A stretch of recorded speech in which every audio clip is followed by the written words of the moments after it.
Hello, my dear students, and welcome back. I know, exams are just around the corner and the tension is building up.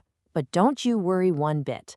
I'm here to do a super quick revision of this chapter, Security in the Contemporary World, and we'll make sure you're absolutely prepared.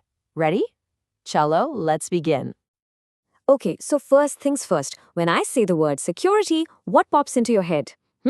I bet it's something like the password on your phone or the lock on your house's main door, right?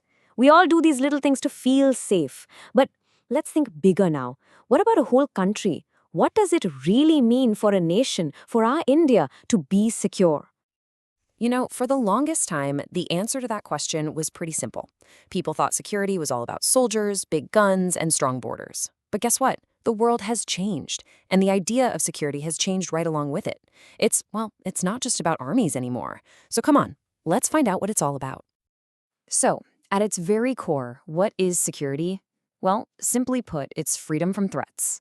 But listen, we're not talking about small, everyday problems. No.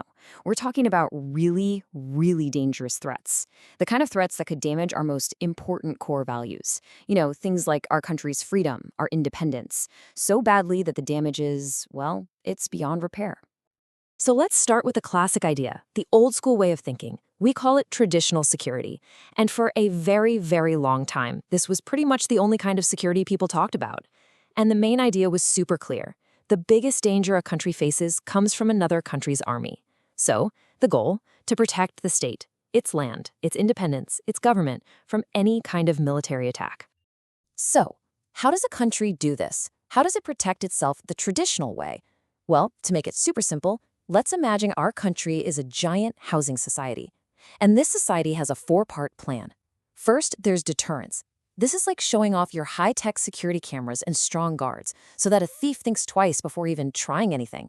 The second part is defense. This means if someone does attack, you have your guards ready to fight them off. The third is balance of power. This is basically making sure your society is just as strong, if not stronger, than the neighboring society. And number four, alliance building. This is just like making friends with other housing societies so you can all protect each other together. See? Simple. And look at this. This cartoon from your textbook just says it all, doesn't it?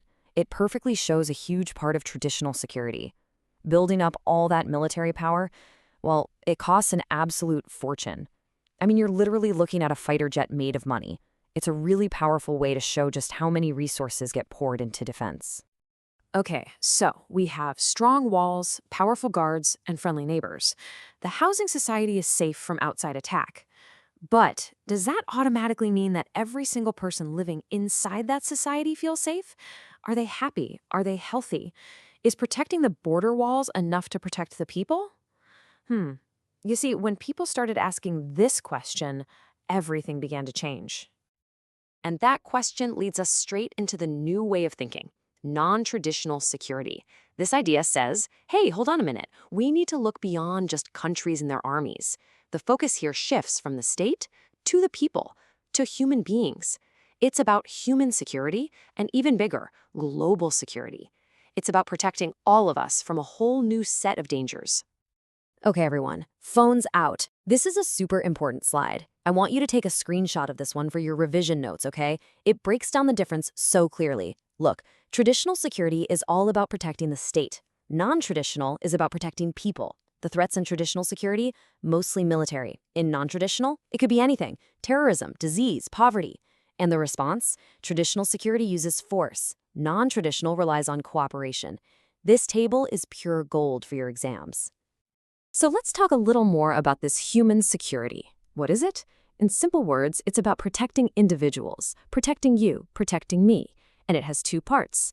The first is freedom from fear. That means you should be safe from violence, from war. The second is freedom from want. That means you shouldn't have to suffer from extreme poverty or hunger or deadly diseases. It's security for humans, not just for maps and borders. And one of the biggest examples of a non-traditional threat? Terrorism. Just look at this cartoon, it's so powerful. Terrorists don't follow any rules. They don't respect any borders. Their goal is to attack innocent people, ordinary civilians, in crowded places. Think about the attacks on trains in Mumbai or in cities like London or Madrid. The whole point is to create fear. It's a direct attack on our feeling of safety, on our human security. And the human cost of conflict? My goodness, it's just heartbreaking. Just look at this number. 55 times locked people. That's how many were killed in wars in just a 5-year period from 1990 to 1995. And for every person killed, so many more are forced to run away from their homes. This creates another massive global problem: refugees. And you can't solve the refugee crisis with a tank or a fighter jet, can you? So where do all these people go? This chart gives us a snapshot from 2017. As you can see, it's a worldwide problem. A huge number of displaced people are hosted in Africa and the Middle East. And the big takeaway here is this: if a problem affects the whole globe, then the solution has to be global too. It requires all countries to work together with cooperation and understanding. And believe me, the list of these new age dangers doesn't stop there. Think about global poverty. That's a security threat for millions of people every single day. Or human rights violations. Or what about health epidemics? We all just lived through Corona, right? That showed us just how connected our world is and how a virus in one place can affect everyone. And the big one, global warming. These are challenges that no one country, not even the most powerful one, can possibly solve on its own. Okay, everybody. Eyes and ears here, please. Exam alert. I'm not kidding. What I'm about to show you is one of the most common, most frequently asked 5-marker questions from this chapter. So full concentration, okay? And here it is, the big one. What is the difference between traditional and non-traditional security? Now, before I give you the perfect way to answer this, I want you to just pause for a moment, think. Based on everything we've just covered, how would you frame this answer? What would be your main points? All right, here's the secret sauce for a top-scoring answer. Remember that comparison table we took a screenshot of? Use that as your guide. First, give a quick definition of both concepts. Then, hit them with the 3 killer points of comparison. Point 1, the referent. Is it the state or is it the people? Point 2, the nature of threats. Is it just military or is it broad and varied? And point 3, the approach. Is it military force or is it international cooperation? You write this down and I promise you'll get full marks. It's that easy. Okay, we've talked about these big global ideas. Now, let's bring it all back home. How does our own country, how does India manage its security? Well, India does something very smart. It doesn't just choose one or the other. It actually uses a mix of both traditional and non-traditional strategies. You could call it India's special 4-part security mantra. So what's in this mantra? First, the traditional stuff, strengthening our military. This is super important because of the challenges we face in our neighborhood. Second, we work on the world stage to strengthen international laws and promote peace through organizations like the UN. Third, we focus on internal challenges, things like separatist movements or internal conflicts. We try to solve these using our democratic system. And fourth, and this is so crucial, we focus on economic development, because lifting people out of poverty is a huge part of making them feel secure. It's a complete, all-round strategy.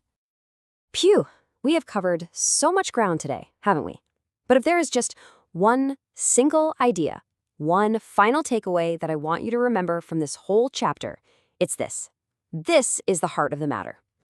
Secure states do not automatically mean secure peoples. Let that sink in. It's such a powerful thought. It means you can have the strongest army in the world, the most secure borders, but if the people inside those borders are poor, sick, or live in fear, are they truly secure? No. Real security, true security, is about the well-being of its citizens. And so, I'll leave you with a question to think about.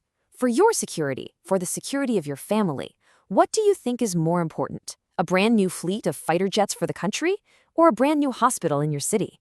There's no simple right or wrong answer, but the whole point of this chapter is to make you think about these kinds of choices. And that's it for our quick revision. All the very, very best for your exams, my dear students. Go and do your best. I know you will be fantastic.